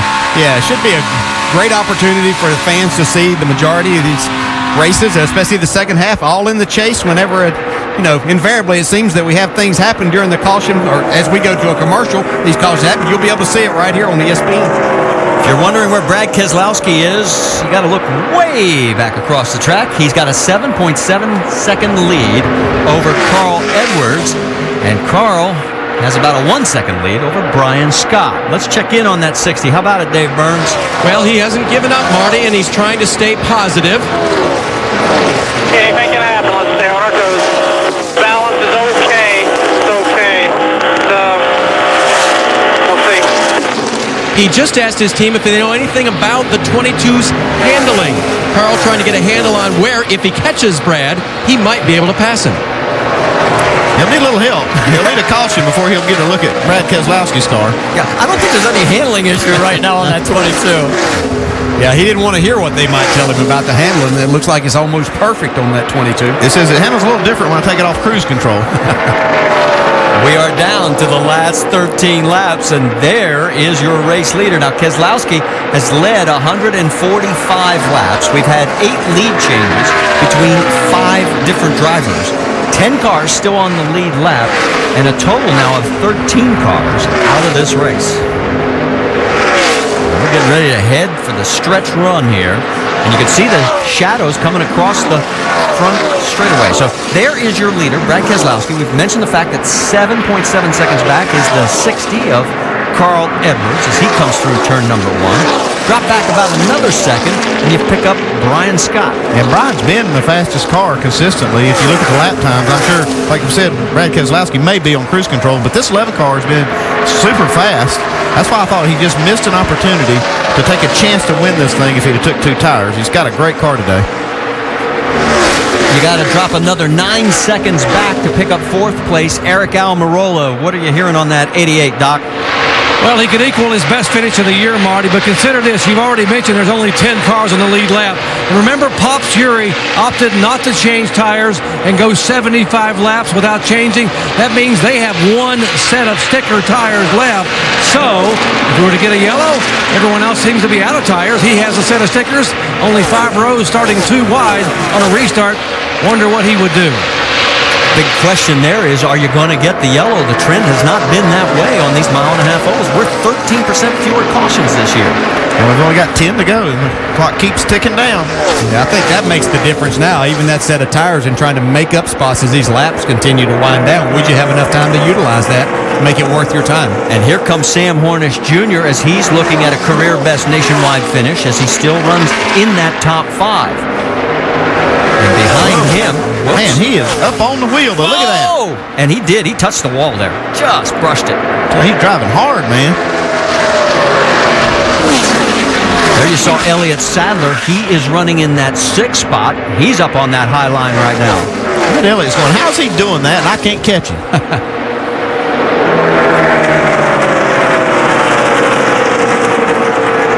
Right behind Elliott, about a second and a half, is Jamie McMurray. He's giving his best run of the nationwide season as he's got in 7th spot. And just a little bit behind him, there he is, the number 6, the points leader, Ricky Stenhouse Jr. And right now, if he can stay right there and Elliott doesn't move any further, the lead would be 14. Yeah, and he's really minimized the damage today by really hanging in here at what could have been a really bad points day for him.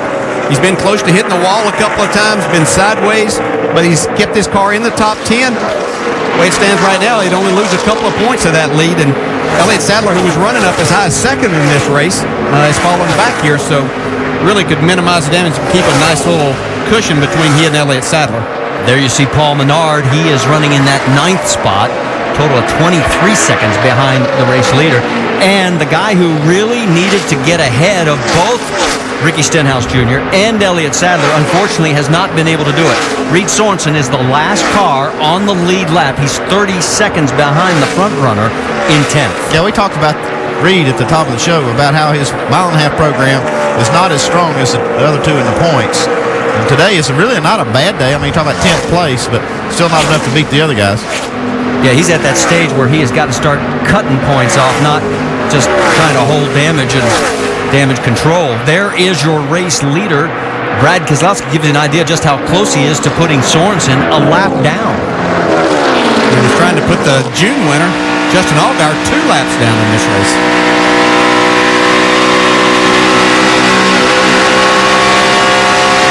Five to go right here. 5 to go. He's not waving at you. 5 laps to go. You heard the call. Allgaier running in that 14th spot, and yes, trying to stay just 1 lap down.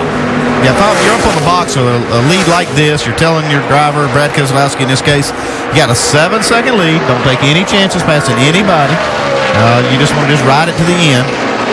So no reason for him to even try to put this 31 a lap down. Last lap, Carl Edwards in 2nd place was the fastest, but he doesn't have enough time.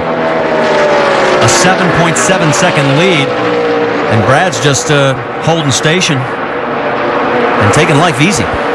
Well, let's see how much this might help Brad Keselowski tomorrow as he starts in his first quest for a NASCAR Sprint Cup championship, being a part of the chase. This is one of those places that the Cup cars haven't run.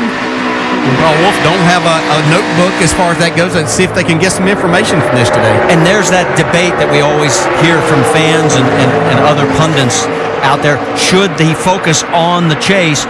Is this too much of a distraction? What do you guys think? Well, I think it can go both ways. I really believe that this is the right thing to be doing here at this track for him to be running.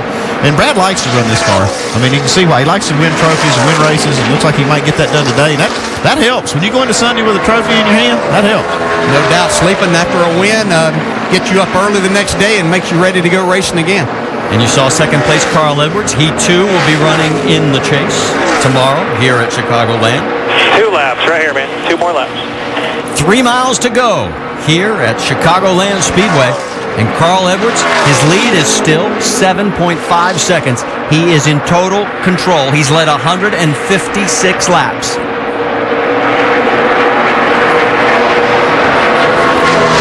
He's content just to stay right behind Justin Allgaier.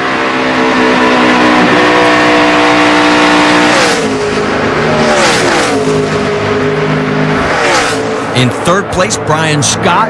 He's going to tie a white career flag best. here, please. And here we go with the white flag lap. So it's not going to be that dramatic finish like we saw here in June when both Carl Edwards and Justin Allgaier ran out of fuel in the final lap. Instead, it's going to be cruise control for the 22 as Brad Keselowski's going to break that hex.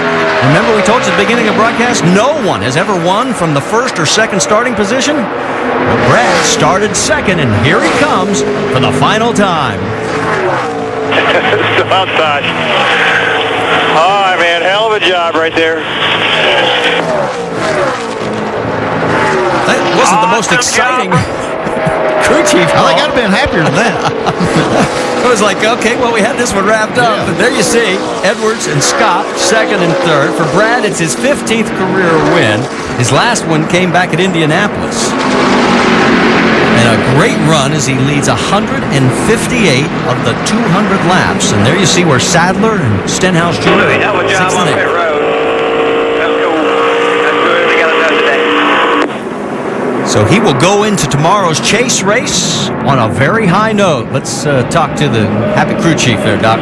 Hey, Todd Gordon, congratulations. What was the key to this dominant performance here today? You know, we've been working hard on our race cars, and this Discount Tire Dodge team has done a fabulous job of not giving up. We've continued to work on making better pieces and better pieces. I think we unloaded this weekend fast and started the race pretty fast. Just maintaining what we got, keep working hard on making these cars a little faster. Hey, well done. Go celebrate. Thank you. Marty? I'll tell you what, ever since that practice crash at Atlanta, I mean, he has been hot. He has. I don't think that has anything to do with it, but he has been hot. Well, who was it? Somebody said maybe he ought to break another bone or something and maybe just start winning them all. Well, I think a lot of it has to do with, we talk about momentum and confidence. That has a lot to do with it, obviously. But his talent and the people that they have surrounded Brad with in both series now is really helping him shine. Well, Team Penske finishes first and fifth.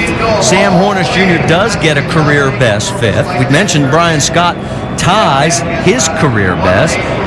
And he's with Vince Welch. Pretty good day for Brian Scott in the 11. Did you give any consideration on that final pit stop to maybe trying a 2-tire change and going for the win? No, the time that a lot of people took 2 tires and we took 4, it really paid off for us in the long run. And the way the first couple cautions fell, I felt like the end of the race was going to be a long run race, and it was. And Kevin Kidd and all the guys in our Sure Lodge Toyota did an awesome job making adjustments and keeping us in it for the long haul. I think there at the end we were a little faster than Kyle, but he was a little better Carl, but he was a little better through traffic. We just got a little too loose. But after some of the luck we've had and had a 5th place run ruined at Montreal, to be able to finish 3rd here is a pretty good day. We'll take it. Indeed. Matches his career best. Brian Scott. Marty?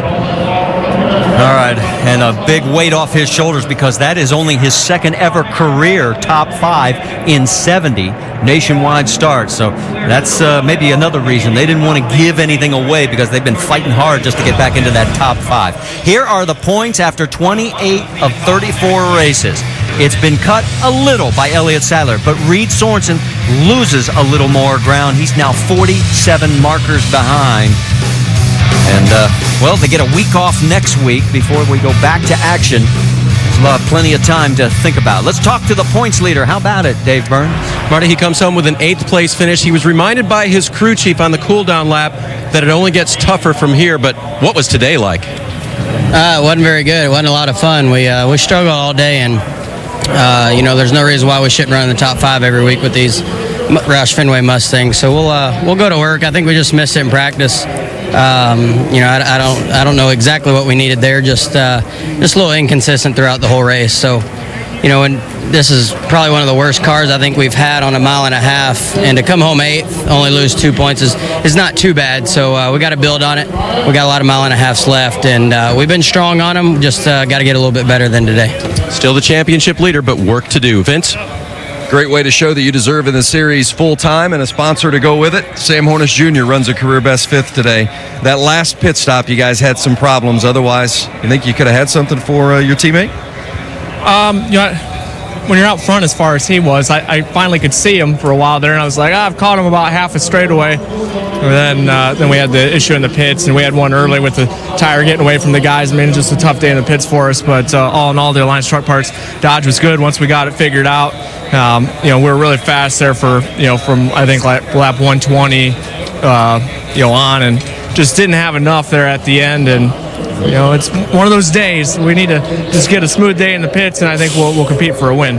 Sure had a smooth day on the track. Great run from Sam Hornish Jr., Marty, finishing 5th. Yeah, just that one little blip on pit road as the tire got away from him, but man, they came back, and we're getting close to the top of the hour. I want to let everybody know that's tuning in for college football prime time. We've got Navy and South Carolina coming up next, as we are now going to shift gears and head down to Victory Lane and talk to our winner, Brad Keselowski.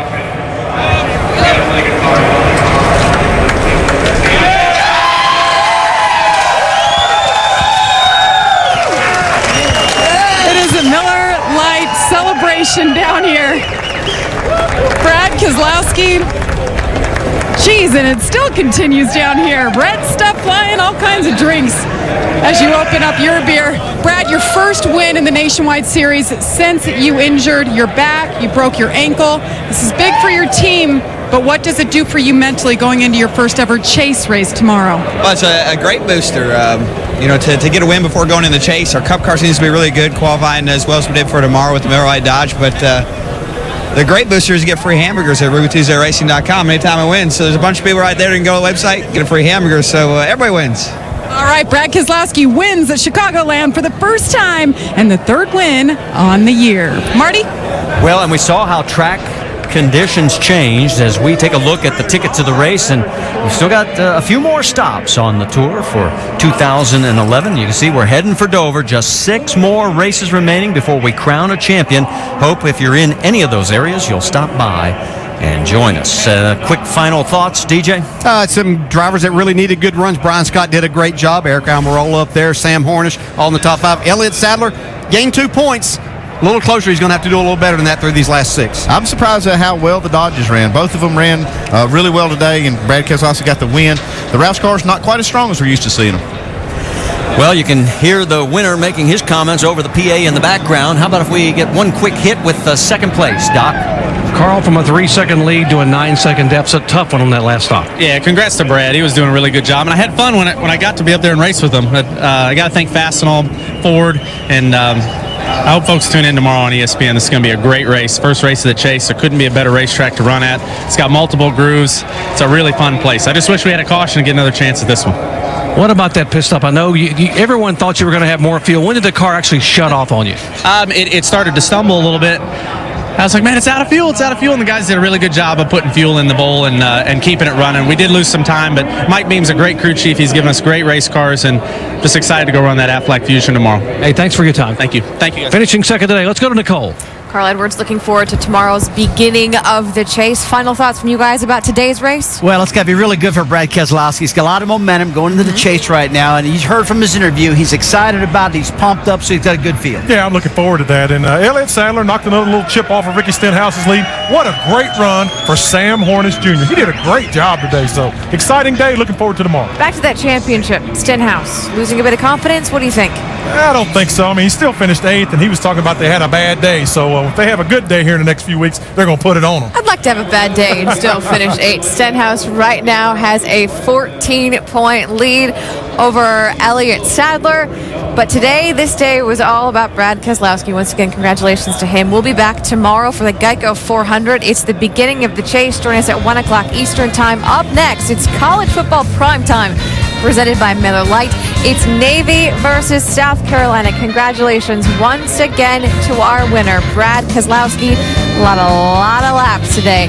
This has been a presentation of ESPN, the worldwide leader in sports. Tomorrow, Brad Keselowski begins his run for a Sprint Cup Series championship right here from Chicagoland. We sure hope to see you then.